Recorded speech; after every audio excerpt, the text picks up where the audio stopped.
La Escuela Judicial del Estado de México les da la más cordial bienvenida al aula magna magistrado licenciado Gustavo A. Barrera Graf, donde se llevará a cabo la conferencia titulada Implementación del Sistema de Justicia Penal Adversarial en Chile y sus retos, que será disertada por el doctor en Derecho Penal Miguel Schweitzer Walters, árbitro del Centro de Arbitraje y Mediación de la Cámara de Comercio de Santiago de Chile. Para dar inicio al evento, cedo el uso de la voz al moderador, magistrado Ricardo Alfredo Sodi Cuellar. Muy buenas tardes.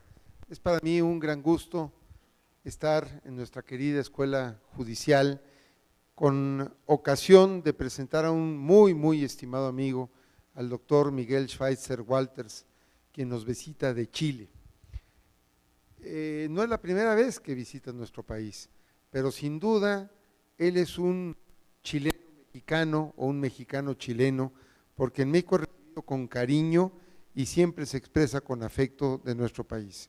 Y desde luego todos los que hemos estado en Chile, y muchos compañeros magistrados míos lo han estado, han visitado aquel país, también nos sentimos en casa. México y Chile son dos países hermanos y por eso es un gran privilegio tener al doctor Schweitzer con nosotros esta tarde.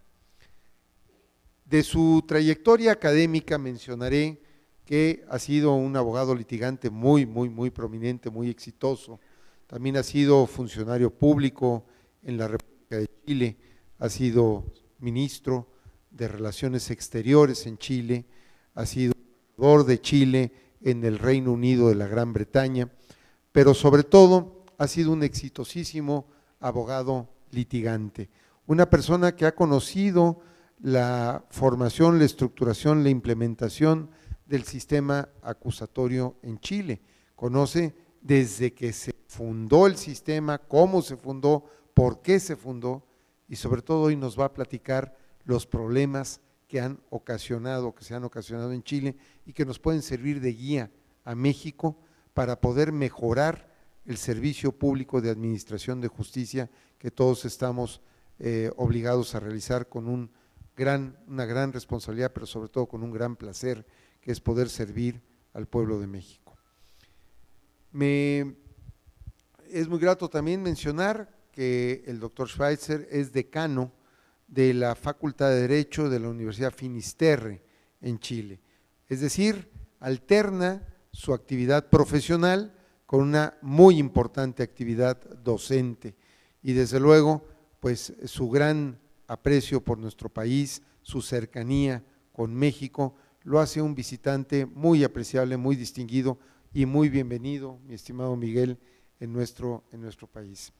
Su apellido, comentábamos hace unos segundos antes de entrar al auditorio cómo se debe de pronunciar, Schweitzer o Schweitzer, dependiendo del origen, dependiendo del estilo de formación, pero Schweiz en alemán quiere decir Suiza. Entonces el señor es de Suiza y todo lo que viene de Suiza es preciso, exacto y fino. Y así es, mi querido amigo, una persona muy estimable que seguramente va a deleitar con su conversación. Miguel, bienvenido a la Escuela Judicial del Estado de México. Es un placer para nosotros poder compartir contigo esta tarde de jueves, donde seguramente vamos a disfrutar de tus conocimientos, de tus experiencias y sin duda para ti también será una experiencia muy grata porque aquí te recibimos con todo afecto. Bienvenido, Miguel.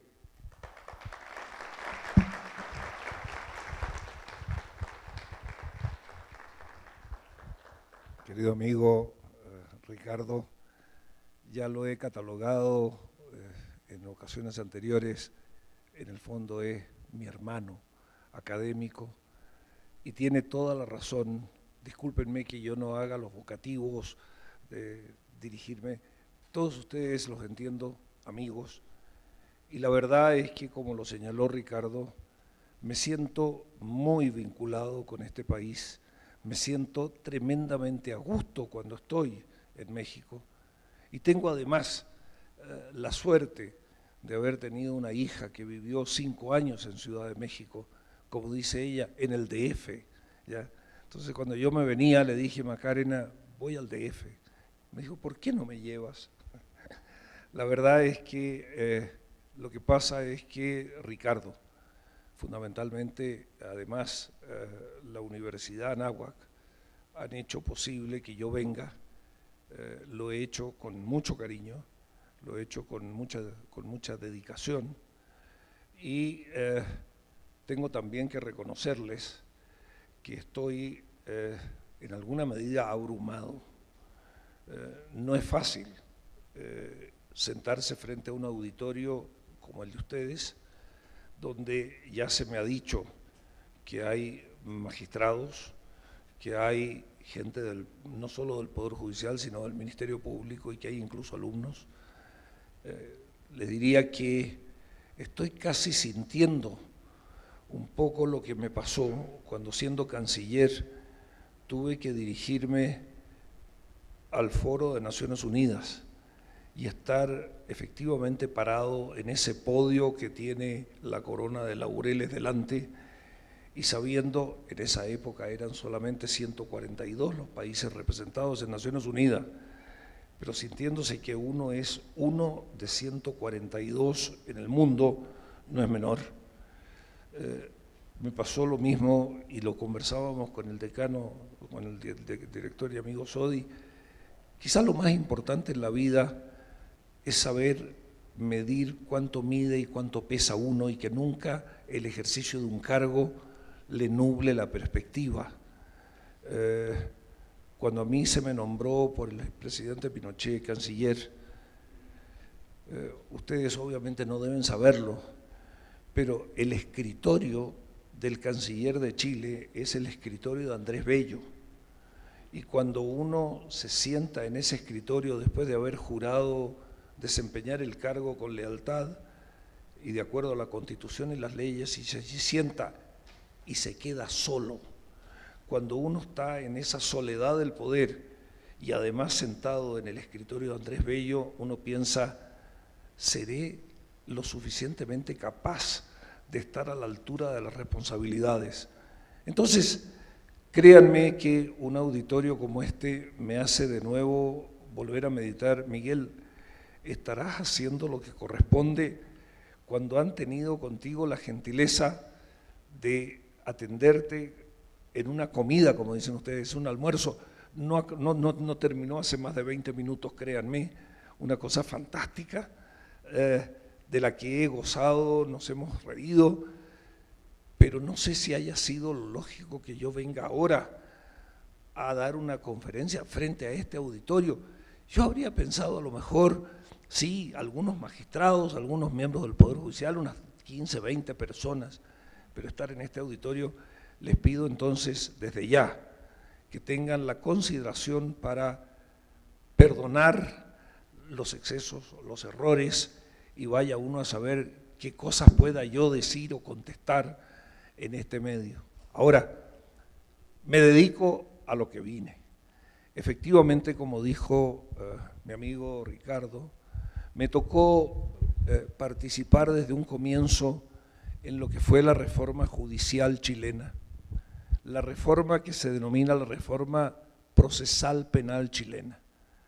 Nosotros teníamos un sistema que era el antiguo procedimiento inquisitivo, escrito y secreto, en el que además el que llevaba la investigación era el mismo juez que acusaba y era el mismo juez que condenaba.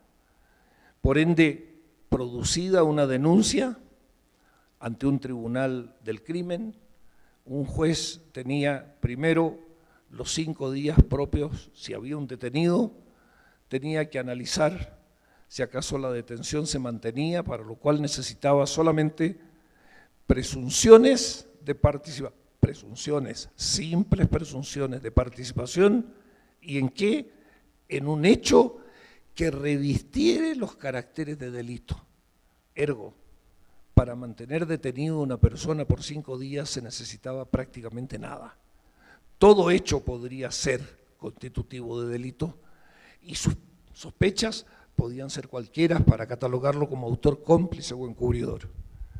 Ese mismo juez dentro del plazo de 5 días tenía que decidir si lo sometía a proceso o no, vale decir, en el término anterior, si lo encargaba reo o no lo encargaba reo. Para encargarlo reo, ya no bastaban las simples presunciones. Las presunciones tenían que ser fundadas y no solo el hecho tenía que revestir los caracteres de delito, sino que tenía que estar concretamente demostrada la existencia del cuerpo del delito. Y de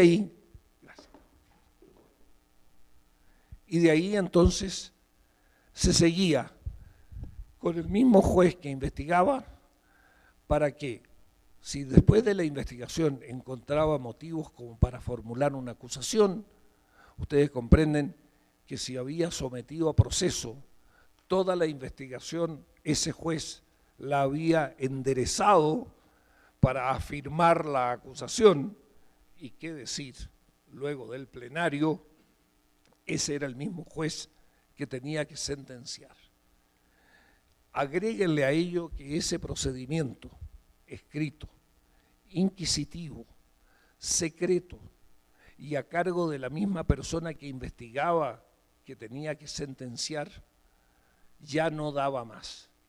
Y entonces surgen los ánimos y surge un grupo de académicos en una universidad que a mí me produce naturalmente sana envidia, porque se apoderaron de lo que se denomina hoy día una procesal penal.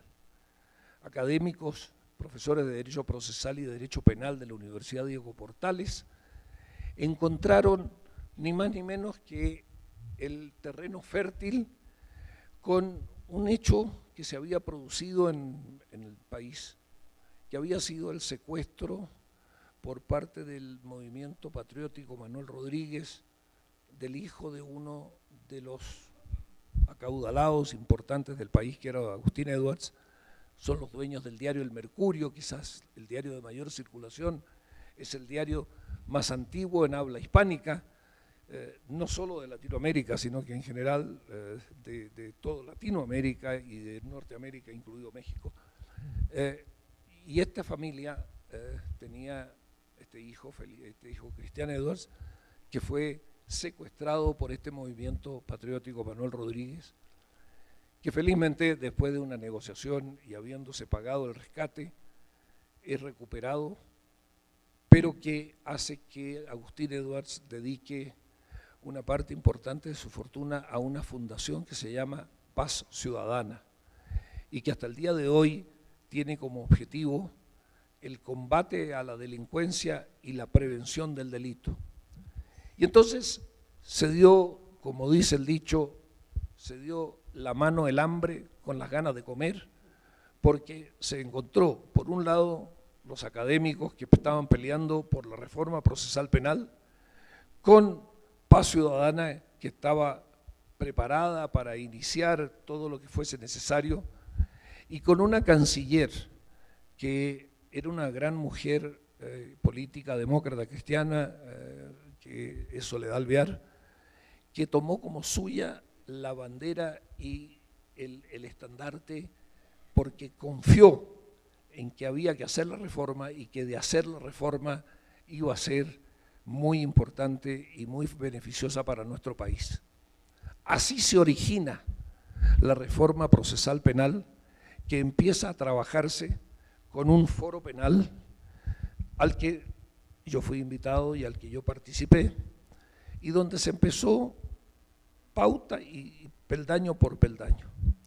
Ahora, teóricamente yo debería hablar, porque sé del efecto que tuvo en México esta reforma procesal penal que implementamos en Chile. Sé que ha tenido un efecto importante y que fiscales y miembros del Poder Judicial mexicano han ido a Chile, han experimentado aquello. Sé que chilenos, tanto fiscales como jueces de garantía, han venido a México a dar clases y a explicar cómo es la reforma, de manera que yo les pido desde ya, el expertise mío viene de otro ángulo, viene del ángulo académico y viene del ángulo adversarial, pero no tengo la el detalle de la secuencia de si tenemos solamente que hablar de las bondades de la reforma o si, por el contrario, lo que conviene, y es lo que yo voy a hacer hoy día, hablar más bien de cuáles son los problemas para que aquí en México no caigan en los problemas que tenemos en nuestro país. Entonces,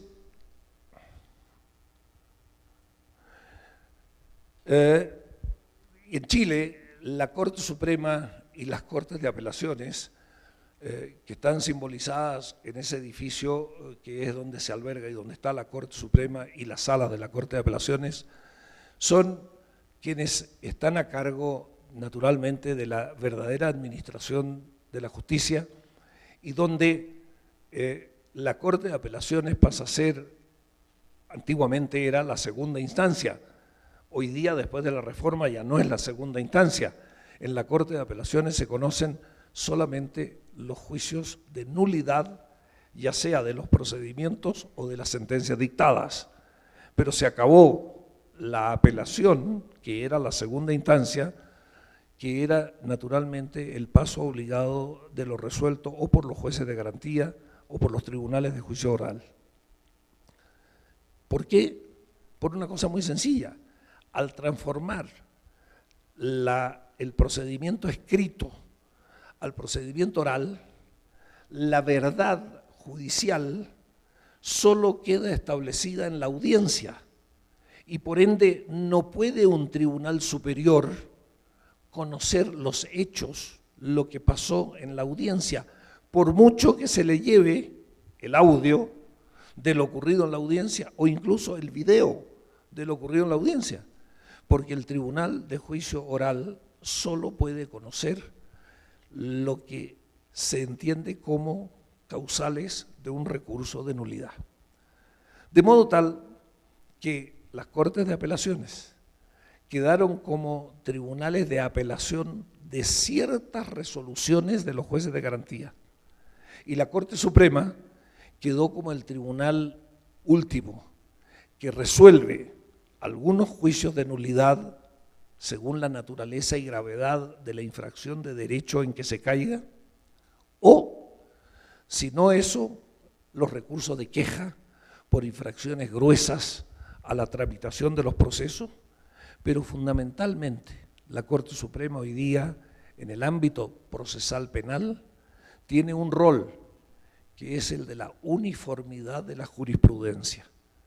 Como se da con mucha frecuencia sentencias con distintos matices, con distintas interpretaciones, según el tribunal oral en lo penal que haya conocido del caso, o según lo resuelto por la Corte de Apelaciones, según el caso, la Corte Suprema entonces, incluso por decisiones de sus propias salas, cuando difieren unas de otras, tiene esta atribución y esta facultad de lo que se denomina uniformar la jurisprudencia. En el Código Procesal Penal, que es el gran logro de nuestra ministra o exministra de Justicia, Soledad Alvear, y mérito de los gobiernos demócratas cristianos, particularmente en este caso del gobierno del presidente Ricardo Lagos, se transforma un proceso penal que pasa a ser, y esto es sobradamente conocido por ustedes, les pido excusas de recordarlo, pero se basa en que es acusatorio, está basado en la oralidad, en la publicidad, en la inmediación, en la presunción de inocencia y en el derecho a la defensa. Acusatorio porque se acabó el secreto, porque para poder seguir en un procesamiento o en la continuación de un juicio, la parte afectada, el imputado, debe conocer exactamente de lo que se le está acusando. No hay más aquello que existía en el antiguo procedimiento, donde como era secreto y era inquisitivo, el juez del crimen no tenía que decirle nada a nadie y él investigaba lo que él quería investigar y nosotros, los pobres defensores, teníamos o adivinar o caer en la corruptela de que, como habían actuarios que eran los que llevaban el proceso, tratar de conseguir que nos diesen una copia subrepticia de qué estaba pasando. Era la única manera de poder defender al imputado. Hoy día aquello ha terminado. La única diferencia, y empiezo con los problemas, la única diferencia es que hoy día los fiscales del Ministerio Público chileno se han transformado en personajes tremendamente importantes y con muchas atribuciones. Y me voy a desviar un poco de lo que es la línea. En esta primera crítica, que ojalá no sea aplicable en el caso de México. La ley del Ministerio Público, con motivo de esta reforma, fue tan importante el rol del fiscal que se le dio la tutoría, se le dio el monopolio del ejercicio de la acción penal. Y nos encontramos entonces con que el Ministerio Público pasó a tener una trascendencia y se creó como un organismo institucional autónomo con absoluta independencia del Poder Judicial, con absoluta independencia del Poder Ejecutivo y con absoluta independencia del Poder Legislativo. Cuando digo absoluta independencia, ciertamente estoy quizá exagerando, porque ¿cómo se nombra al fiscal nacional, que es hoy día el fiscal Abbott? Es lo mismo que como se nombra a un miembro de la Corte Suprema. Cierto, el nombramiento de los ministros de la Corte Suprema en nuestro país y el nombramiento en general de la judicatura depende del Poder Ejecutivo. Ustedes saben que Chile es una república democrática, autoritaria, pero unitaria, no federal, y por ende el poder central está concentrado en el Poder Ejecutivo, presidente de la República, ministros de Estado.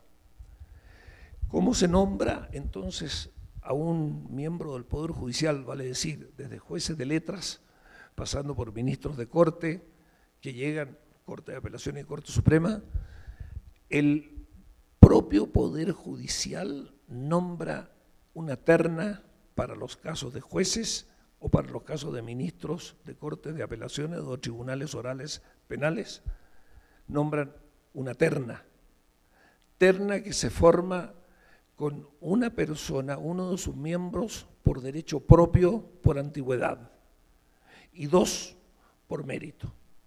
Y para ministros de la Corte Suprema se forman quinas, que la forma la propia Corte Suprema, de los cuales uno de los ministros es por antigüedad y los otros 4 integran la quina por mérito, elegido por los propios pares del resto del Poder Judicial. Pero esto, en el caso de los ministros de los tribunales orales en lo penal o en las Cortes de Apelaciones, el presidente de la República elige a aquel de la terna que le parece más adecuado y no le tiene que rendir cuenta a nadie, sino que simplemente lo elige y dicta el decreto de nombramiento respectivo. En el caso de la Corte Suprema, de la quina tiene que elegir el presidente de la República a uno, pero le falta todavía un paso adicional, y es que tiene que ir al Senado de la República, donde tiene que tener una mayoría, no una simple mayoría, sino una mayoría específica, una mayoría de 2/3. En consecuencia, integran el nombramiento de los más altos magistrados del Poder Judicial chileno, tanto el Poder Judicial, cuanto el Poder Ejecutivo, cuanto el Poder Legislativo. Pero, por cierto, que implica, en todo caso, alguna connotación política. Es la que menos efecto político tiene y es la que mejor hemos creído como chilenos que es el mejor de los sistemas para el nombramiento del Poder Judicial. Imagínense ustedes que se hubiera optado por el sistema americano, en el cual se elige por votación popular, o el de otros sistemas en los cuales se produce la casta judicial cuando son autoproclamados o autonombrados por el propio poder. Hemos creído que esto es el sistema que funciona y en verdad tengo que reconocer que si bien hay una cierta tendencia, siendo objetivo, no puedo dejar de reconocer que durante el gobierno militar la judicatura chilena fue más bien proclive a acoger las líneas en general del gobierno militar, de la misma manera como vuelta a la democracia, el Poder Judicial ha vuelto a inclinarse a las líneas democráticas y el tema de los derechos humanos y particularmente el derecho penal internacional de los derechos humanos ha abierto un camino importante en las resoluciones judiciales chilenas que nos han llevado, casi diría yo, a ciertos excesos a los que hoy día tuve la oportunidad, debido a la gentileza de mi distinguido amigo Ricardo Sodi, en que me dio la palabra para referirme en un lugar donde claro, era la Escuela de Militares Superiores.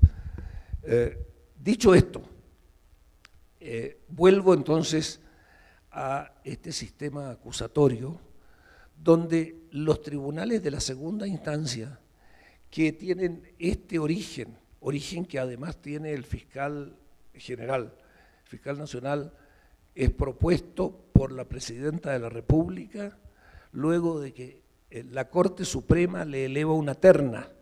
La Corte Suprema abre un concurso para la designación del director general o el fiscal nacional, donde entonces se postula y la Corte Suprema, después de una votación, forma una terna y de la terna se le envía al Poder Ejecutivo y el Presidente de la República tiene que elegir a uno de los 3 nombres que se le han mandado para que el Poder Legislativo elija por una mayoría, un quórum especial, si el designado es o no es aprobado por el Legislativo.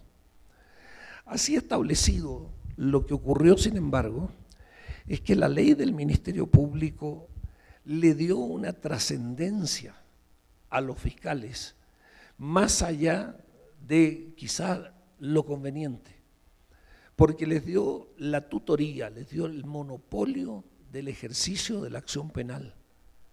Y comparado con el rol del defensor, sea el defensor un querellante, es decir, un abogado particular, o sea el defensor un defensor público, la verdad es que la importancia del fiscal es contundentemente mucho mayor.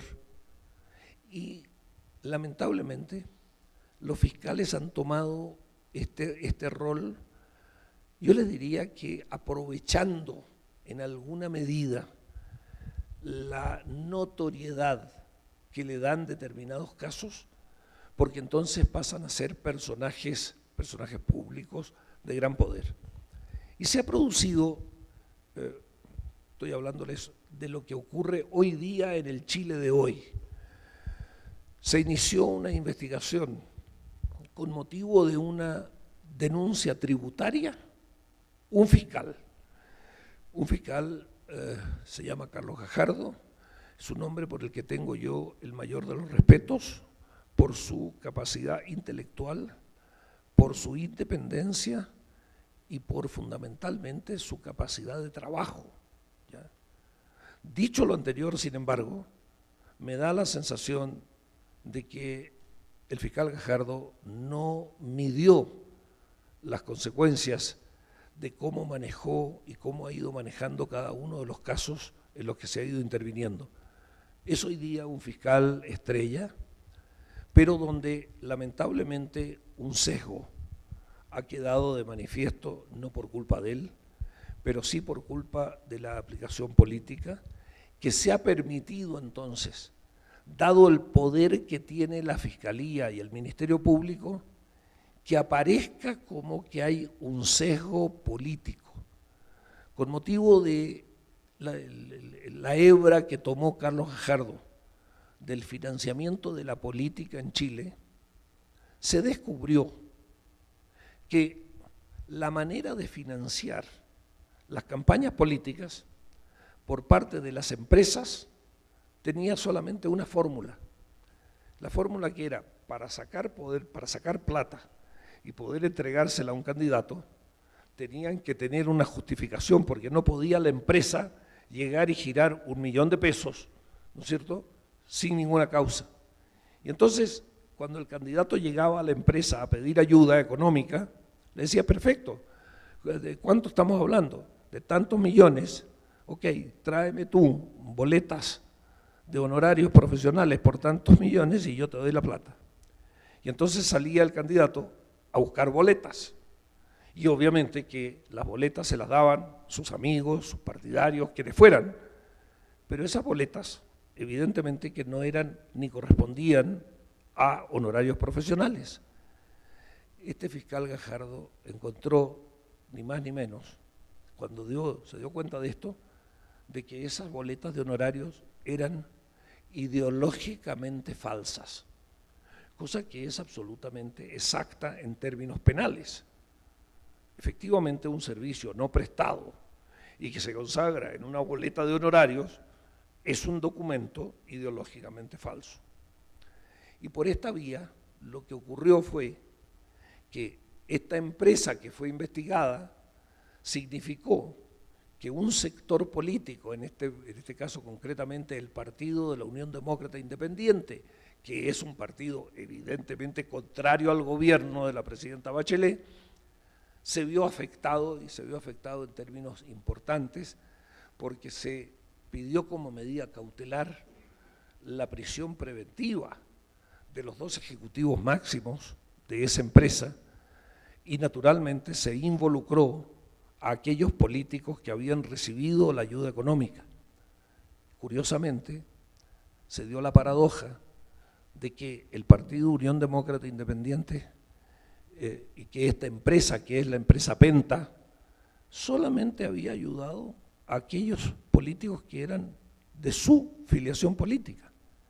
Sin embargo, otra de las empresas de las que estaban involucradas en este proceso chileno, que era la Sociedad Química y del Salitre Soquimich, que, dicho sea de paso, el propietario era el ex yerno del general Pinochet, y de quien la oposición y el actual gobierno chileno execraba, bueno, resultaba que Soquimich había financiado políticamente no solo a quienes hoy día eran parte de la oposición política, sino que había financiado sustancialmente desde la campaña de la presidenta Bachelet a los partidos que son hoy día parte del gobierno, y donde curiosamente no se dio la denuncia del Servicio de Impuestos Internos, y por ende los fiscales no han actuado en contra de esa empresa y en contra de esos políticos, porque no tenemos la denuncia de impuestos internos, vale decir, el sesgo político ha quedado manifiesto, y la Fiscalía y el Ministerio Público está, y esto tiene la vigencia de hoy, está en este momento en una pugna por la titularidad de la acción penal, porque este Ministerio Público, que es el dueño de la acción penal, no lo es respecto de tres órdenes de factores.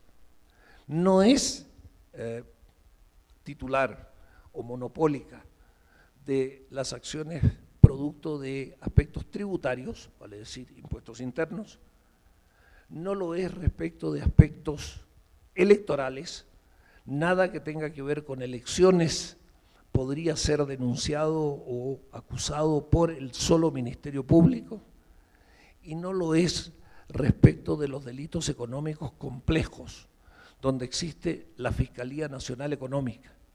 Vale decir, el Ministerio Público está amputado de atribuciones si no hay una denuncia de impuestos internos en lo que dice relación con delitos tributarios, si no hay una denuncia de la Fiscalía Nacional Económica en lo que dice relación con los delitos económicos complejos, o si no hay una denuncia del servicio electoral, del tribunal electoral o del servicio electoral, como se llama en Chile, del CERVEL, en lo que dice relación con infracciones al aspecto electoral.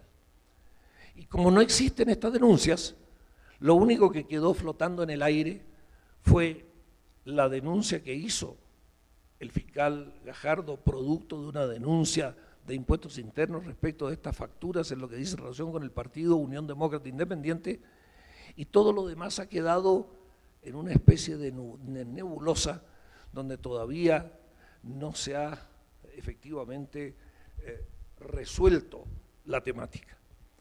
El sistema entonces acusatorio tiene la desventaja de que nosotros hemos creado un ministerio público con una desarmonía respecto de la defensoría pública tan extrema como lo siguiente, que como les decía, el director, el fiscal nacional, tiene el mismo sistema de nombramiento que un ministro de la Corte Suprema. En cambio, el defensor público nacional depende del ministro de Justicia.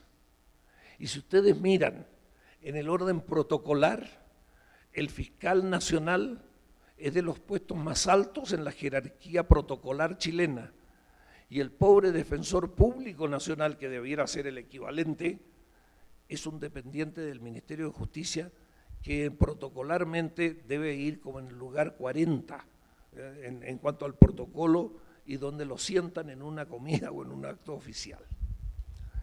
Ahora, en cuanto a la oralidad tiene la gran ventaja de que todo se lleva a cabo en la audiencia. Todo lo que se discuta se tiene que discutir en la audiencia, y si no se discutió en la audiencia no tiene valor, y la audiencia no puede ser suspendida, de manera que empieza la audiencia y el juicio no termina mientras no se haya concluido todo lo que hubiera que tratarse en la audiencia. Eso es la oralidad. ¿Cuál es el efecto que ha tenido respecto de nosotros, los abogados? De partida, un cambio pero sustancial, en el sentido de que como abogados ya no podemos actuar como se actuaba antes, en que uno era un abogado, una especie de artesano del derecho. Yo me definía siempre como un artesano del derecho en la defensa del injustamente perseguido, ¿ya? Pero hoy día, si me toca una audiencia que va a durar una semana o que puede durar incluso meses, obviamente que no puedo estar yo solo defendiendo, tengo que tener un equipo de abogados. El concepto del ejercicio profesional de los abogados ha tenido necesariamente que cambiar, producto de la oralidad. En cuanto a la publicidad, es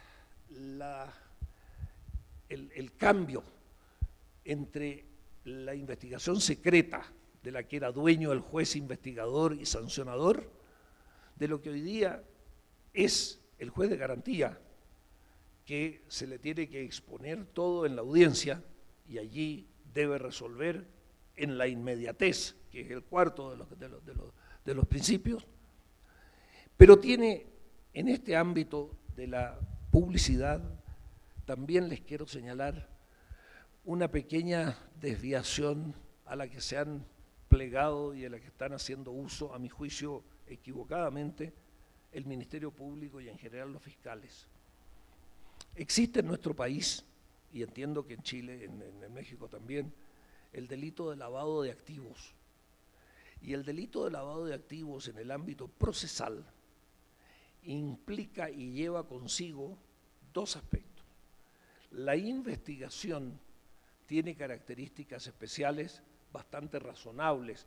Si pensamos que el lavado de activos normalmente es la conducta de las asociaciones delictuales, y que por ende requieren de un procedimiento de investigación diferente, distinto al normal, común y corriente del delito característico de un homicidio simple, por ejemplo.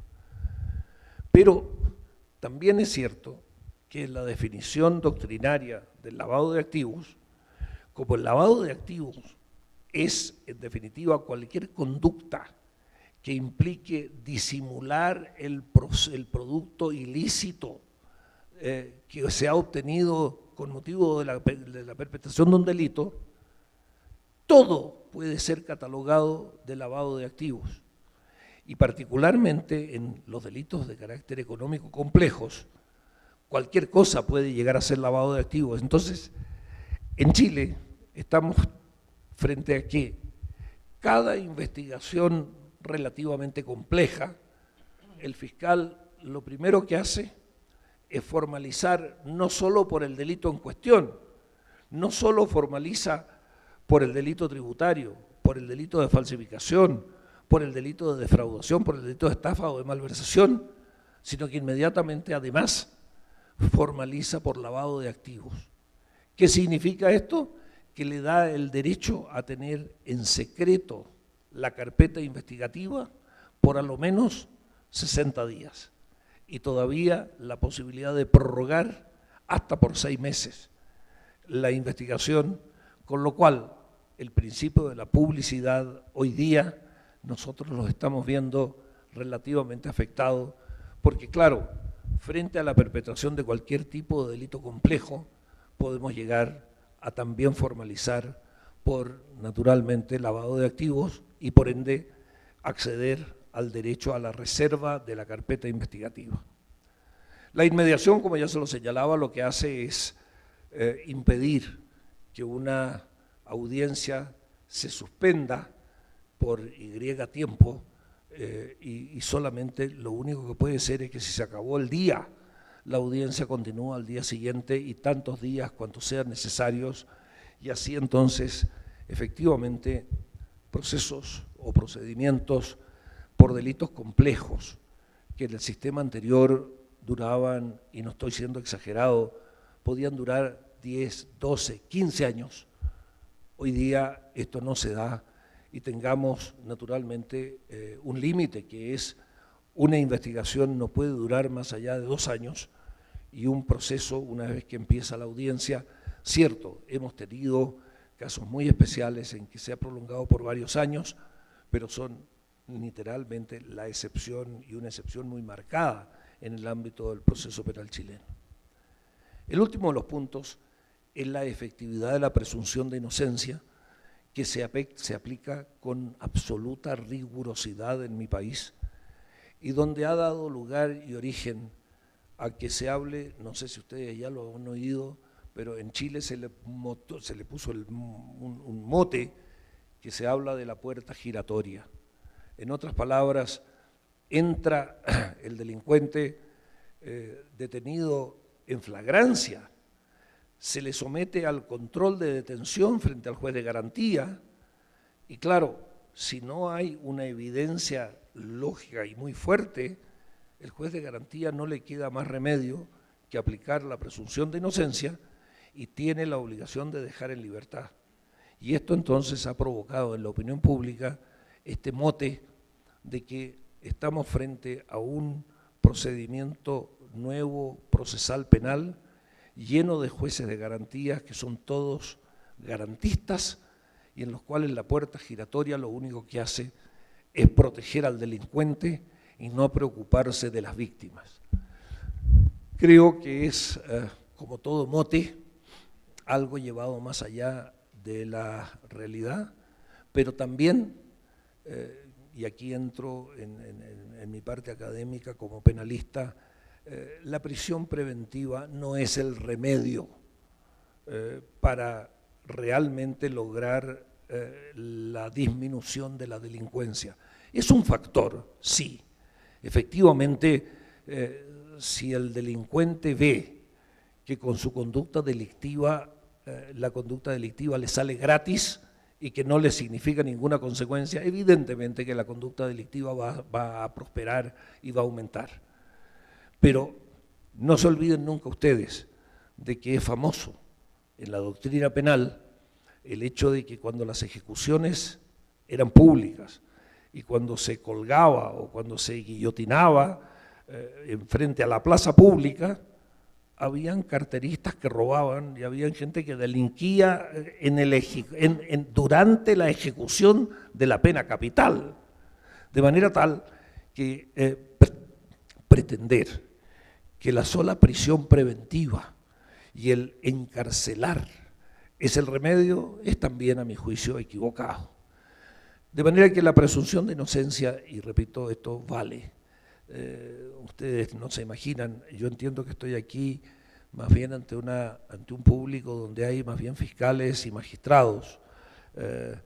Nosotros, los que nos hemos criado y nos hemos educado en el oficio del abogado defensor, no saben ustedes cómo bienvenimos la presunción de inocencia y la publicidad y la inmediación, porque han sido factores realmente importantes en lo que es hoy día la administración de justicia. Por cierto, el derecho de defensa…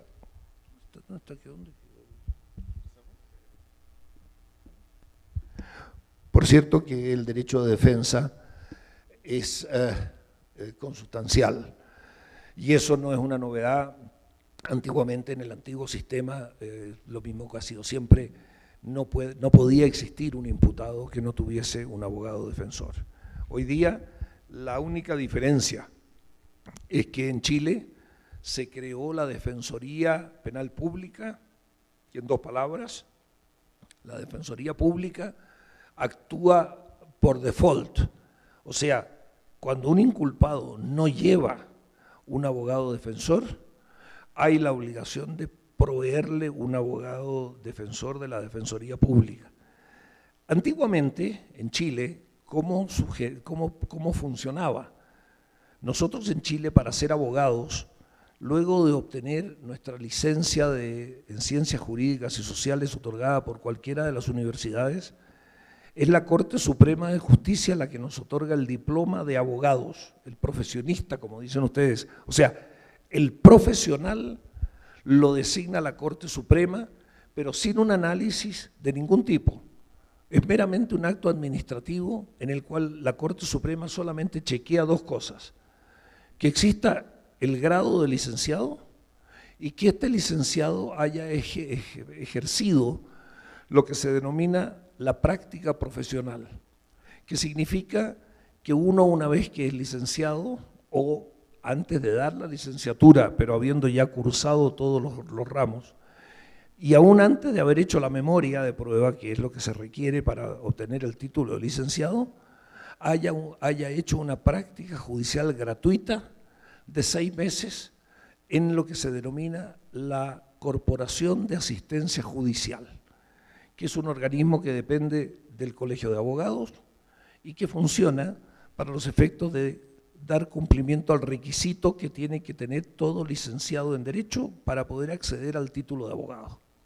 Pero la Corte Suprema solamente da el cartón y otorga el título. Hoy día la Corte Suprema está teniendo una injerencia un poco mayor, está revisando fundamentalmente las convalidaciones, atendía la gran multiplicidad de facultades de derecho que han surgido en Chile después de la liberación, en que se abrió la enseñanza superior durante el gobierno militar en el año 1988 y donde empezaron a surgir las distintas escuelas de derecho. Entonces la Corte Suprema ha empezado a ver que el ejercicio profesional a veces hecho por gente no capacitada debía ser revisado. Pero es muy menor. La Corte Suprema, repito, da solamente el cartón, es un acto fundamentalmente administrativo. Pero sí ha hecho que cambie la reforma procesal penal, el sistema que teníamos los abogados de defensas, que estábamos acostumbrados a que un abogado podía hacer una defensa de la A a la Z. Hoy día eso es absolutamente inviable. Los abogados hemos tenido que organizarnos en estudios jurídicos, porque la única manera de poder continuar ejerciendo es cuando uno tiene un equipo de gente que va asignando a las distintas audiencias. ¿Cuáles son las etapas del proceso penal chileno? La investigación primero. La investigación normalmente se inicia ya sea de oficio por parte del Ministerio Público o producto de una denuncia o de una querella que ha sido presentada ya sea directamente a la Fiscalía, al Ministerio Público, o a través de un juzgado de garantía. El juzgado de garantía acoge la denuncia, la acepta como tal y la remite a la Fiscalía. La Fiscalía entonces inicia una investigación que llamamos nosotros investigación desformalizada. El fiscal empieza a investigar y el imputado no tiene noticia de que está siendo investigado, mientras no es formalizado. Ahora, si el fiscal o el querellante lo que necesita o lo que aspira es alguna medida cautelar, para solicitar una medida cautelar se requiere la formalización. Vale decir, para poder analizar una medida cautelar, el Ministerio Público tiene que pedir una audiencia de formalización y decirle al Tribunal de Garantía: he recibido la denuncia de tal delito en contra de tal persona, estos son los antecedentes de que dispongo, los pone en conocimiento en la audiencia pública frente al imputado y el imputado se tendrá que defender, pero ya sabe que está siendo formalizado. Mientras el fiscal no pretenda una medida cautelar, puede mantener la investigación desformalizada tanto tiempo cuanto estime pertinente. Y el imputado no sospecha que está siendo investigado y el fiscal puede reunir antecedentes y reunir más antecedentes y aun cuando, voy a ir incluso más allá, aun cuando el imputado sepa que está siendo investigado porque hubo una filtración o por las razones que sean del caso, ¿ya? Y designa a su abogado, el abogado como interviniente y con patrocinio del imputado, no tiene acceso al Ministerio Público porque no es interviniente. Y aquí voy a volver, este es un segundo aspecto negativo de nuestra reforma procesal penal. Se ha mecanizado o se ha tecnificado de tal manera la tramitación procesal que hoy día, les debo decir, hay tribunales que solamente aceptan actuaciones en línea. Uno va con un escrito como iba antes, formal, en papel, y quiere presentarlo en un juzgado de garantía o en una fiscalía, y le dicen: no señor, yo no acepto esto, hágalo a través de internet. Y entonces los abogados tenemos que tener dos cosas. Hoy día yo tengo una clave, ustedes no saben lo que me costó tener la clave única, y no les quiero explicar lo que me costó la firma autorizada, que significa que yo tengo un pendrive, que lo tengo que poner en mi computador, y entonces aparece el escrito en internet firmado por mí. Y eso es lo único que vale. Ahora, esto es muy reciente, de manera que no soy capaz de decirle cuán efectivo o cuán peligroso puede ser este nuevo sistema, pero este es el estado del arte hoy día en la reforma procesal penal chilena, ¿ya? Estamos prácticamente litigando por internet, con todas las ventajas y con todas las desventajas que eso puede tener. Pero volvemos al punto de este monopolio de la Fiscalía y del Ministerio Público, en el que mientras uno no es interviniente, no existe. O sea, yo les voy a decir más. Esta es una queja mía que ya la vengo repitiendo en el Ministerio Público chileno hace mucho tiempo y ya se la llevo efectuando a dos fiscales nacionales y se la he hecho al presidente del Colegio de Abogados y todavía no tengo, no solo no tengo respuesta, sino que no tengo solución. Les explico. Si yo voy a una fiscalía y quiero tener una reunión con un fiscal por cualquiera de los eventos que sean, aún siendo interviniente, tengo que ir a la fiscalía y tengo que sacar un número, igual como cuando uno va a la farmacia o va, no sé, a alguna tienda y hay mucha gente, uno saca un número y espera ser llamado. o como cuando uno va en los hospitales chilenos a la posta, ¿no es cierto? Uno se tiene que sentar y esperar que lo llamen. Bueno, igual, uno va, saca un número, por mucho que sea abogado y diga que es abogado, dice, muy bien, señor, saque el número y tome asiento. Y entonces llega un minuto en que por un altoparlante se dice, el abogado señor Schweitzer tiene que ir a la oficina 4 del segundo piso. Bueno, eso implica, en primer lugar, que toda la audiencia que está sentada supo que yo estaba ahí, primero. Segundo, me puedo haber encontrado precisamente con la contraparte, que no importaría nada que fuera un colega, pero la contraparte puede ser la víctima, la contraparte puede ser el que me está acusando, el que está acusando a mi cliente, y se producen muy desagradables incidentes con motivo de esta manera que la Fiscalía ha encontrado y que ellos defienden diciendo que la automatización y la tecnificación del sistema en virtud del cual ellos tienen las audiencias absolutamente esquematizadas por sistema no permiten que el abogado vaya, pida una audiencia y diga, mire, abajo está el abogado, señor Schweitzer, que quiere hablar con usted. Eso no se permite, porque según los fiscales, eso degeneraría en que en definitiva no se podrían ordenar. Y que en cambio, la manera como ellos tienen por la vía del internet de ajustar sus audiencias es la manera como ellos pueden trabajar. Y así entonces investigan, no formalizan, tienen toda la libertad del mundo para hacer lo que estimen pertinente y solamente donde entra el control en el momento en que ellos pretendan medidas de carácter cautelar, invasivas o que digan relación con el afectado, en que tienen entonces que formalizar y eso entonces implica una audiencia de formalización. Formalizado que sea un imputado, hay un plazo, la ley establece un plazo de investigación que no puede exceder de 2 años. Y esto en general ha estado funcionando, salvo en aquellos delitos que son de gran complejidad o de mucha trascendencia, ya sea política o económica. Pero en general, la investigación se abre con la formalización, con las medidas cautelares y con la modificación de las medidas cautelares cuando se produce, hasta el momento en que el fiscal entiende que tiene 2 caminos, o una salida alternativa o la preparación del juicio. ¿Qué ocurre?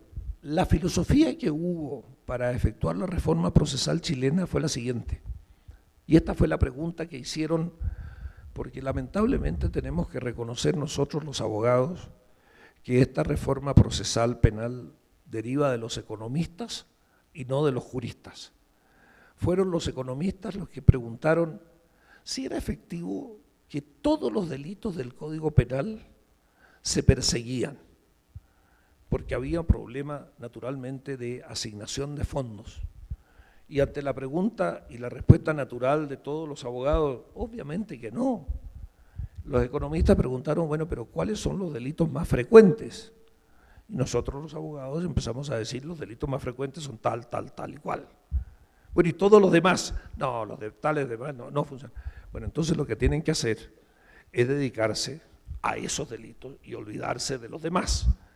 Y así entonces surgió la idea, naturalmente proveniente del país del norte, que son los utilitaristas por excelencia, que dijeron, mira, los fondos, la mejor manera de aprovecharlos es dedicándolos a aquellos delitos que se cometen con frecuencia y no destinar fondos a los que no se conocen. Entonces lo que tienen que hacer, busquen salidas alternativas, dedíquense nada más que a estos delitos y los demás, olvídenlos. Y así entonces se crean lo que se denominan estas salidas alternativas, que son lo que tiene un fiscal cuando ve que su investigación no va a llegar a puerto, vale decir, no va a llegar a condenar. Y entonces, ya sea porque no va a llegar a condenar, o porque el fiscal cree en el monopolio que tiene de la acción penal, de que es mucho más práctico y mucho más beneficioso para la sociedad, y naturalmente contemplando los derechos de la víctima, que lo que corresponde es una salida alternativa, la busca. ¿Y cuáles son estas salidas alternativas? Dependiendo de la penalidad, vale decir, delitos que no sean de gravedad extrema, puede ser, uno, la suspensión del procedimiento, en virtud de la cual el fiscal le dice, ¿saben qué más? Voy a suspender esta investigación porque no me está llevando a ningún lado, pero la voy a suspender diciéndole al imputado que lo voy a hacer, que lo voy a suspender por Y tiempo, pero que él me tiene que reconocer su, en alguna medida, responsabilidad o por lo menos participación, y que está dispuesto a compensar o a ofrecerle a la comunidad algún tipo de actuación. Suspensión del procedimiento por tanto tiempo y con tales condiciones para el imputado que el imputado acepta, y todo esto se lleva a una audiencia que es una audiencia de suspensión del procedimiento, pero que la tiene que aprobar un magistrado.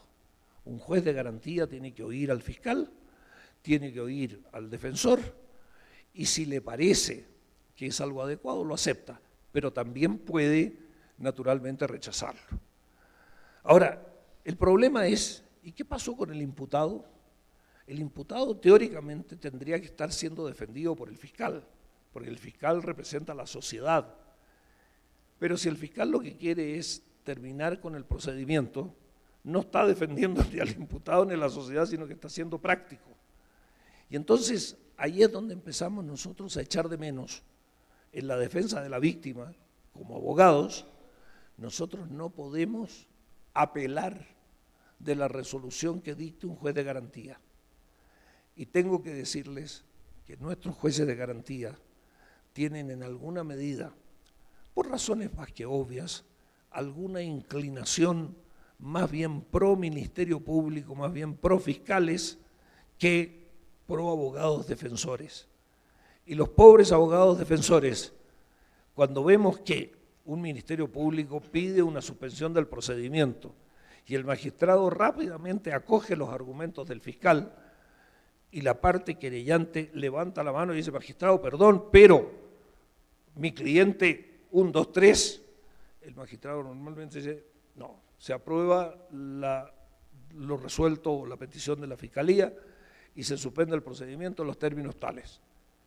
El abogado defensor del imputado, de la víctima, perdón, el abogado del defensor de la víctima no puede apelar de esa resolución por la famosa teoría de la oralidad, porque el Tribunal Superior, como no estuvo en la audiencia, como no conoce los hechos, no podría resolver sobre los hechos. Lo único que puede resolver el Tribunal Superior, vale decir las Cortes de Apelación y la Corte Suprema, es sobre la aplicación correcta o incorrecta del derecho, ya sea del derecho sustantivo o del derecho procesal. Pero si no hay infracción procesal o sustancial, la Corte no acepta naturalmente la nulidad.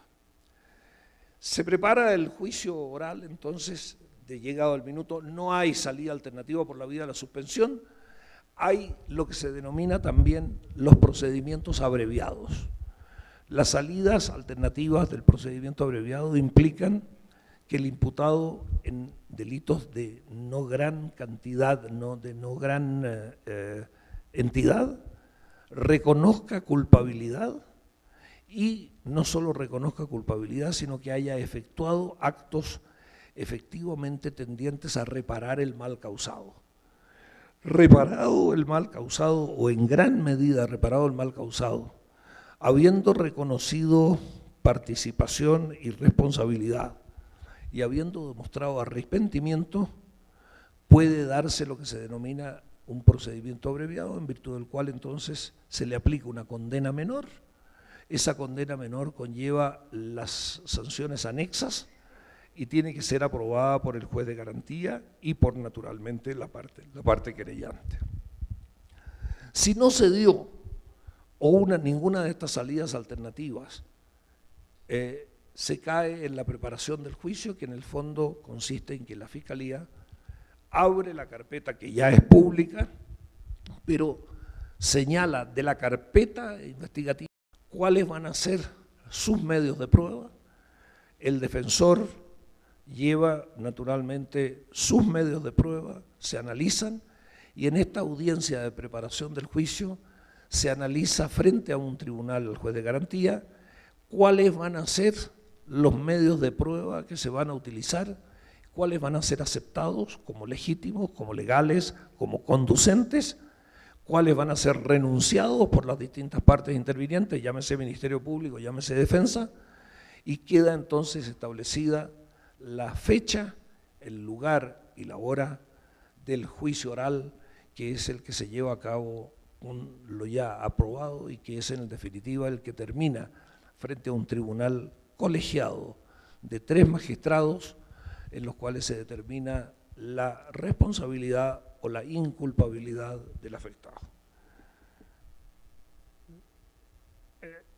Bueno, ahí vienen naturalmente las etapas del proceso que puede partir o por una denuncia frente a la Fiscalía, frente a Carabineros, frente a la PDI, que es investigaciones, o frente al propio Poder Judicial, ¿no es cierto? Luego después puede ser desestimada o vienen las salidas alternativas, después viene la investigación, el famoso juicio simplificado, luego el cierre de la investigación, la facultad de no perseverar, que es lo que les acabo de señalar, es la suspensión del procedimiento o el sobreseimiento. Si no se da ninguna de esas circunstancias, viene la acusación, el juicio abreviado o el juicio oral y la sentencia.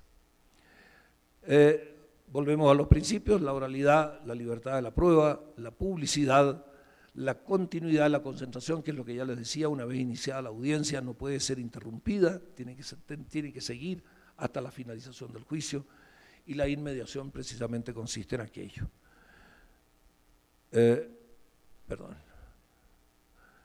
La estructura del juicio es la que les acabo de señalar, por la vía de un alegato de apertura, como es en el juicio oral. Hay un alegato de apertura a cargo del Ministerio Público, luego después del alegato de apertura del Ministerio Público le corresponde a la defensa efectuar la declaración, después viene la declaración del acusado, que el acusado, dicho en honor a la verdad, tiene 2 caminos: puede guardar silencio o puede elegir declarar. Aquí quiero hacer una desviación, porque volvemos al punto de lo que es la naturaleza de nuestros pueblos. Somos latinoamericanos y esto es copia de los sajones. Los sajones son levemente distintos, como ustedes entenderán, de los latinos. Y en consecuencia, en países sajones, el hecho de declarar o no declarar, o en otras palabras, de guardar silencio, efectivamente es no un indicio de culpabilidad, sino que un derecho del cual está haciendo uso el inculpado o el imputado. Pero seamos concretos, en nuestros países guardar silencio es un indicio de que si no está diciendo, no está declarando, es porque algo tiene que esconder, por algo no está declarando. Y a mí me ha costado muchísimo transmitir a mis alumnos que esto viene de un latinazgo, viene del latinazgo nolo contendere, que implica lo siguiente: frente a un hecho en el cual uno ha tenido participación, uno puede reconocer participación, puede negar participación, o puede decir, mire, no quiero decir nada, no lo contendere, no estoy reconociendo mi participación o mi responsabilidad, no estoy negando mi participación o mi responsabilidad, solo estoy diciendo que no quiero decir nada. Esa es la filosofía que hay detrás y que nosotros, con una candidez propia de los latinos, la copiamos como diciendo, no, esta es lo que hay que hacer. Y resulta que la mitad de las veces cuando uno le dice al cliente, sabe, mejor es guardemos silencio, uno lo piensa 2 veces y dice, ¿será mejor guardar silencio? ¿No será mejor ir al tiro y decir, sí, quiero declarar y me arriesgo a lo que venga? Y entonces son dilemas que en el proceso penal y cuando uno está en la realidad práctica no son fáciles de tomar. Pero bueno, está entonces el segundo aspecto, la declaración del acusado. Luego después viene lo que se aprobó como prueba a ser presentada en el juicio oral, y finalmente viene el alegato de clausura. Yo en esto les quiero contar meramente una anécdota. Les quiero contar una anécdota muy sencilla de mi inicio en este proceso. Yo ya vengo de vuelta. Entonces, cuando uno viene de vuelta, iniciarse en cosas nuevas, así como les decía, la dificultad de la firma única, no les digo la dificultad de la firma electrónica. Bueno, en esta ida de vuelta me acuerdo que uno de los primeros casos en que era un caso de estafa, yo preparo mi querella. Y era una cosa relativamente compleja porque era de la injerencia en materia de estafa, que no es un tema menor. Entonces hago toda una querella en que la preparo, deben haber sido, qué sé yo, 10, 15 fojas, solamente del aspecto doctrinario de la estafa. Pero tenía un muy buen amigo, que era fiscal, un hombre que yo además sabía que tenía conocimientos doctrinarios del derecho penal, y le digo, mira, revísame esta querella, porque no quiero equivocarme.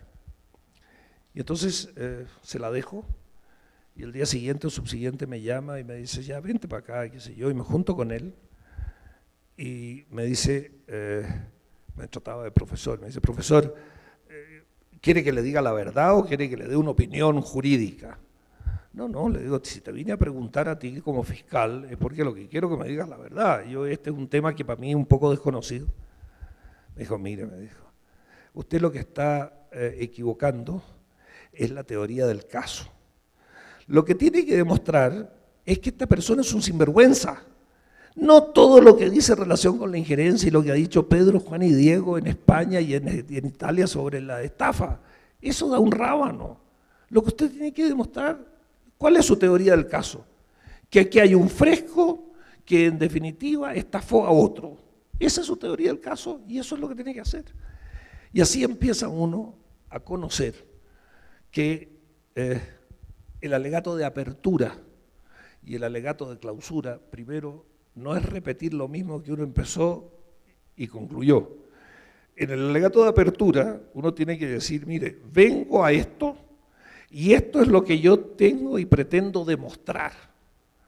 Y luego de la declaración del acusado y de la rendición de la prueba, en el alegato de clausura uno tiene que volver y decir, la teoría del caso en esta situación es esta, como se dijo, iba a decir esto, y como se ha quedado demostrado, esto es lo que ha pasado.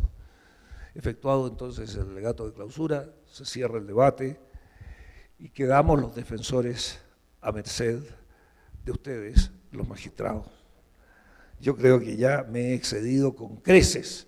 Los medios de prueba solamente señalar la testimonial, la pericial, la documental, la material y otros medios de prueba donde también, dígase en honor a la verdad, la reforma procesal penal ha sido un gran avance, ¿ya? Y naturalmente ha ayudado a que se haga justicia. Yo creo que con esto, en el fondo, he terminado. Yo creo que me he excedido más allá de la cuenta y les pido excusas. Recuerden, han tenido a una persona abrumada con la presencia de ustedes y de la naturaleza del auditorio, y que además venía de un almuerzo suficientemente abastecido por mis distinguidos anfitriones, de manera que les reitero mis excusas, les reitero el honor que he sentido de dirigirme a una audiencia como la de ustedes y les pido de nuevo excusas por cualquier exceso en que haya incurrido. Muchas gracias.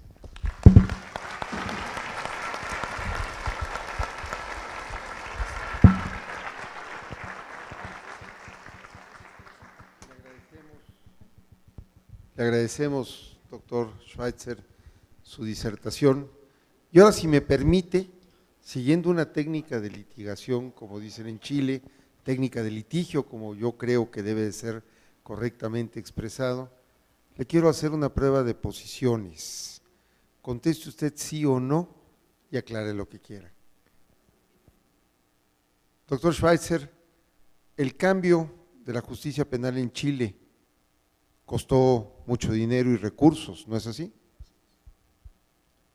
El cambio también implicó una gran capacitación del personal judicial, de la Fiscalía, de las defensorías públicas y también un esfuerzo notable de los abogados privados, ¿no es así?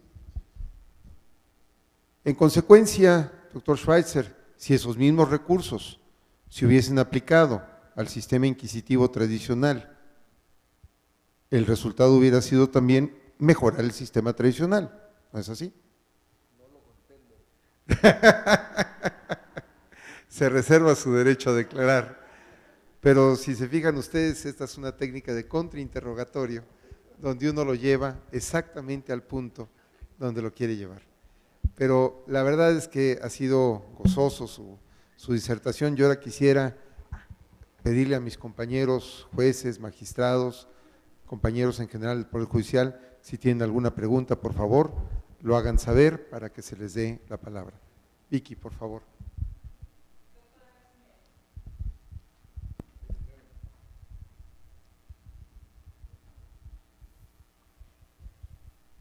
Buenas tardes, doctor.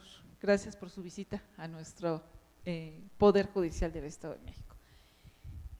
Tuvimos la oportunidad de estar por allá en su país cuando nosotros íbamos a implementar aquí el sistema específicamente en el Estado de México, pero una de las situaciones que se consideró en aquel entonces es que la reforma no había sido integral, y no había sido integral en la medida en que la parte de la ejecución de las sanciones no quedó prevista o correctamente alineada a la reforma. ¿Esto es cierto? Si en este momento cuando nosotros fuimos, las cárceles estaban completamente llenas, no exactamente por el sistema que se estaba aplicando ya con 5 años anteriores. Sin embargo, la reforma parece ser que esta etapa la dejó fuera. Y entonces, ¿qué pasó con la parte de la ejecución de las sanciones? ¿Hasta dónde está la efectividad de su sistema? ¿Por qué esta parte había quedado fuera? Yo creo que es una pregunta muy atingente, pero dicho en honor a la verdad, viene de antes. La ejecución de las sentencias tampoco las manejaba el antiguo sistema. Nosotros no tenemos el juez de ejecución y ha sido una pelea doctrinaria de los últimos 50, 60 años. La carencia que tenemos en Chile de una judicatura de ejecución de sentencias. Y tenemos un sistema que es muy complejo porque la ejecución de las sentencias está a cargo de Gendarmería. Gendarmería es un servicio militarizado, pero que no depende del Ministerio del Interior, depende del Ministerio de Defensa y no depende del Ministerio de Justicia, y ha tenido problemas bastante serios, especialmente en el último tiempo, pero esos son de carácter político. Pero Gendarmería de Chile, con todo lo bueno, entre comillas, que es como servicio, bien intencionado, es sacrificado. Nosotros tenemos, como en todos los países de Latinoamérica, una población carcelaria que supera con creces la disponibilidad de recintos carcelarios, salvo en regiones aisladas, pero no tenemos una judicatura que se encargue de la ejecución y mucho menos de qué es lo que ocurre con la secuencia una vez aplicada la sentencia. Nosotros hoy día estamos viviendo, y lo decía hoy día en la mañana en la charla que me tocó complementar con el doctor Sodi, todo lo que ha sido la reivindicación en materia de derechos humanos, que ha terminado con una cantidad de militares que han sido detenidos después de 30, 40 años de ocurridos los hechos, algunos de ellos en condiciones, yo diría casi subhumanas, porque tienen o la edad o enfermedades neurológicas crónicas en que en todo país civilizado les permitirían el fin de sus días en arrestos domiciliarios. Nada de eso puede ser de alguna manera tratado, porque lo único que hay frente a la aplicación y ejecución de una sentencia es el indulto. Y el indulto presidencial depende naturalmente del presidente de la República y, qué decir, de las condiciones políticas. Entonces, su pregunta, no, ni antes ni ahora tenemos un sistema de ejecución. Es un pendiente categórico y trascendente de la reforma procesal. Gracias, doctor. ¿Alguien más? Se fijan que actuó con desventaja, porque como mi compañera Vicky preguntó a la magistrada, a ella sí le contestó y no se reservó su derecho a declarar, conmigo sí se reservó su derecho a declarar. ¿Alguien más, por favor? Por favor, compañero.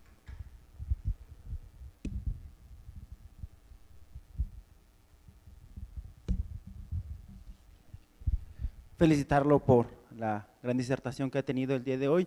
Preguntarle, en Chile, ¿qué tanto armonizan las políticas con los medios alternativos de solución de conflictos? En el Estado de México es un conflicto que se lleva entre las penalidades altas y buscar las penas los mecanismos alternos para solucionar los conflictos. Chile, ¿cómo ha solucionado eso? La cuestión de que una sociedad que exige penas altas, pero a su vez también pide que las prisiones o las penas que se impongan pues no sean un costo para el ciudadano. A ver, no sé si te voy a contestar la pregunta en forma muy adecuada, pero primero no tenemos estadísticas. La reforma procesal penal chilena tiene muy pocos años como para hacer una proyección, pero yo le diría que fundamentalmente cuando se trata de penalidades altas se está logrando que se apliquen, cuando hay la posibilidad de las salidas alternativas, estas están siendo utilizadas, o sea, se está dando un poco lo que se buscó con el propósito de la reforma procesal penal, que es la maximización en la utilización de los recursos.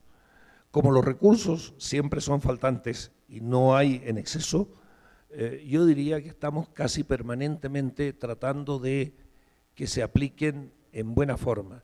En otras palabras, cuando hay la posibilidad de una salida alternativa que implique el ahorro del tiempo y de los recursos, pero que no signifique la impunidad y que no signifique que la víctima queda con el resentimiento de que no se le hizo caso, eso pasa. Pero también hay un cierto dejo, y esto hay que reconocerlo, en que, como dijo el doctor Sodi, nosotros empleamos una cantidad importante de recursos en la implementación de la reforma, pero la verdad es que no se sabe qué hubiera pasado si esa misma cantidad de recursos se hubiera asignado a el sistema judicial que existía en Chile y que se hubiera aplicado a una mejoría, revirtiendo los defectos evidentes que tenía, pero aplicando esa cantidad de fondos.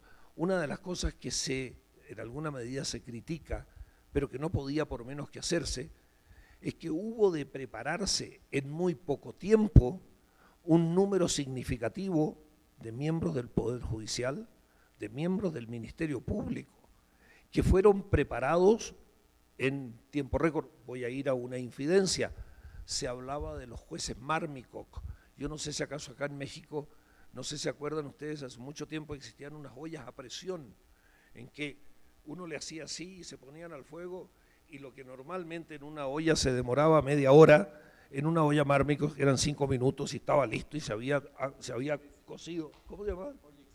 Bueno, en consecuencia le aplicaron el mote de jueces olla express a esta serie de jueces que naturalmente fueron preparados para hacer frente a la reforma que se implementó en un plazo relativamente menor.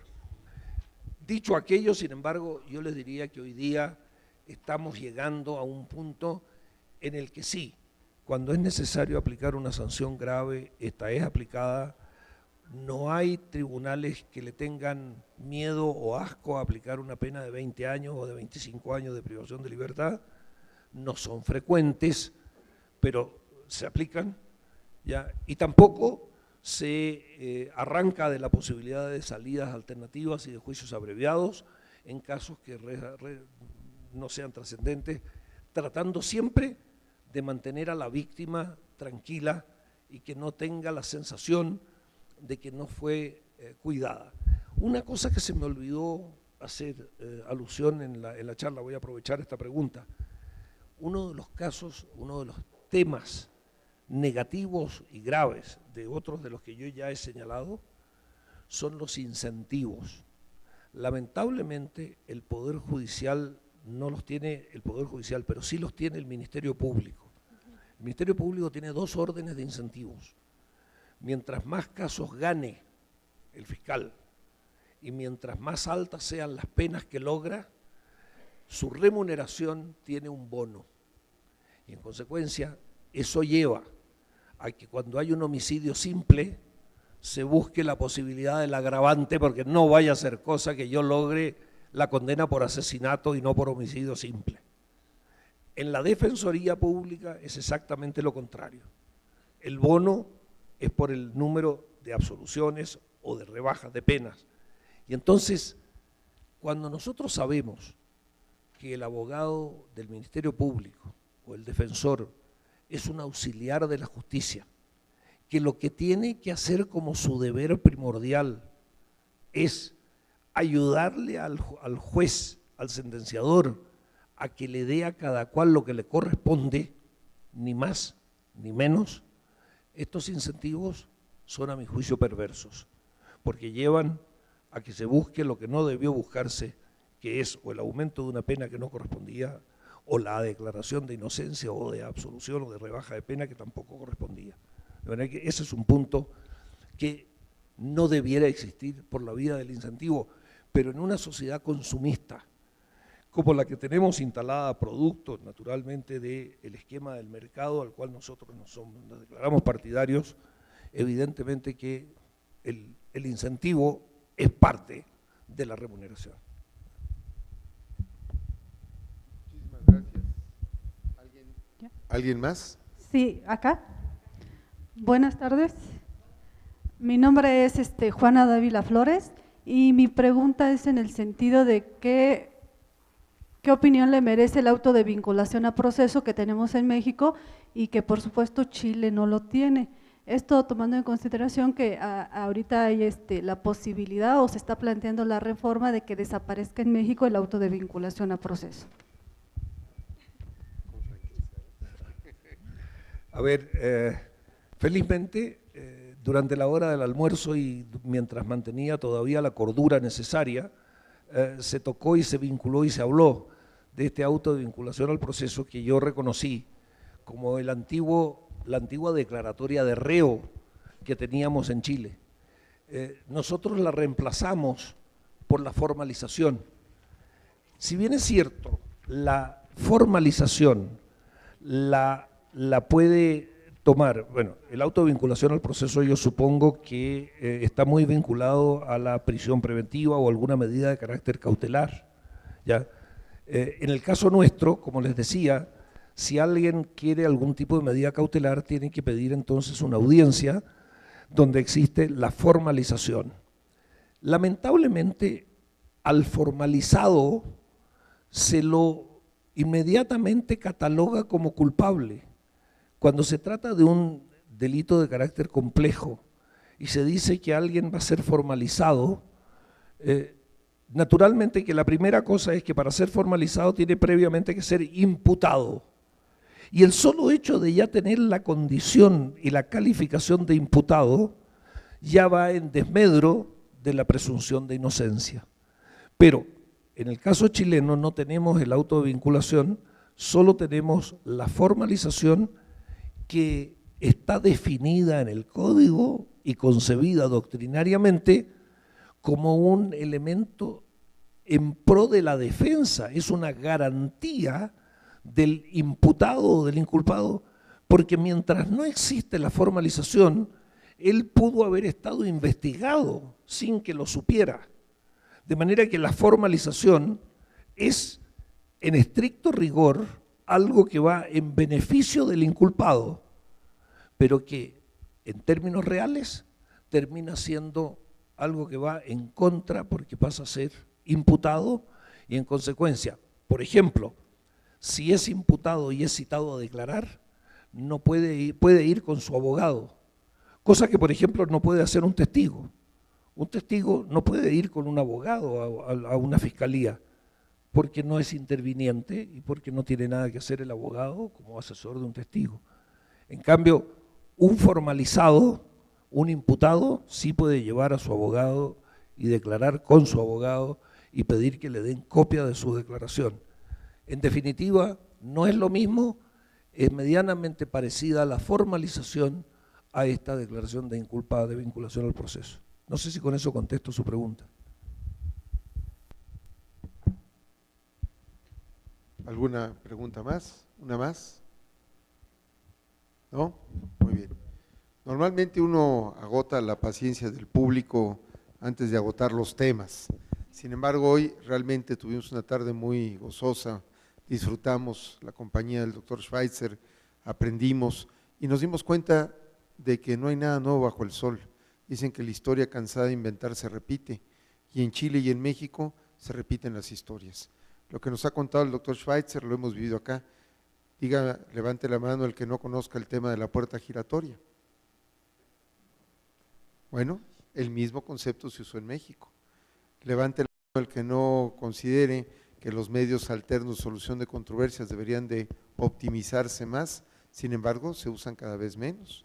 Y eso satura la estructura judicial y desde luego el sistema estaba idealizado, estaba materializado, estaba previsto para que los asuntos delicados fueran a juicio y los asuntos menores se resolvieran con medios alternativos. Esa es la teoría, sin embargo, no ha sucedido, como veo, ni en Chile ni en México. En consecuencia, compartir estas experiencias nos hace ver, como conclusión de este coloquio, de este conversatorio, que lo único que hace la diferencia en un sistema judicial es la gente que lo opera, la capacidad, la dedicación y el profesionalismo que lo operan. Hace poco al magistrado Salazar comentábamos, ¿cómo puedo lograr que alguien diga lo que yo quiero que diga? Y al final el doctor Schweitzer dijo, hubiéramos logrado el mismo objetivo o parecido si le hubiéramos puesto dinero al viejo sistema o hubiéramos implementado un nuevo sistema. ¿Dónde está la diferencia? En la gente que lo opera. Por eso la mayor riqueza de un poder judicial es su capital humano. Muchísimas gracias, compañeros, por su presencia, por su asistencia y desde luego por su comprensión y paciencia. Bueno, yo antes de despedirme quiero agradecer la presencia de todos ustedes. Me habría encantado poder tener una fotografía de la asistencia para llevármela a Chile y decirles, miren ustedes en México quienes fueron a escuchar a un pobre y modesto chileno que fue a compartir experiencias con ustedes. Muchas gracias.